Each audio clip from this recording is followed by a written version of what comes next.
कराची में पुलिस दहशतगर्दी के वॾे मंसूबे के नाकाम बणाए छॾियो। सीटीडी की कार्रवाई दौरान मुक़ाबले में एक दहशतगर्द मारिजी वियो।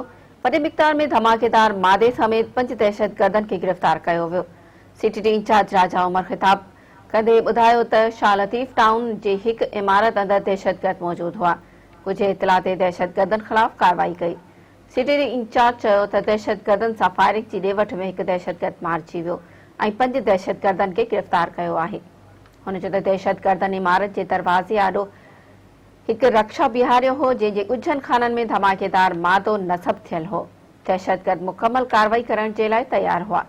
राजा उमर चयो त नेक्टा तरफ़ां कुझु अरसो अॻु कराची में दहशतगर्दी बाबति अलर्ट जारी कयो वियो हो ऐं पुलिस काफ़ी अरसे खां इमारत जी निगरानी करे रही हुई। बम डिस्पोजल स्क्वाड मूजिबि दहशतगर्दन जे कब्ज़े मां 4 आपघाती जैकेट्स, 15 दस्ती बम, 4 क्लाशनकोफ, 100 गोलियूं ऐं 2 रॉकेट लॉन्चर हथ कया विया आहिनि, जिन जी फ्रांसिक जांच जारी आहे। बम डिस्पोजल स्क्वाड मूजिबि दहशतगर्दन जे इस्तेमाल हेठि इमारत खे क्लियर करार ॾेई रक्षा में मौजूदु धमाकेदार मादो नाकारा बणायो वियो आहे। रक्षा जे मुख़्तलिफ़ खाननि में धमाकेदार मादे सां गॾु बॉल बेरिंग ऐं नट बोल्ट्स खे लिकायो वियो हो।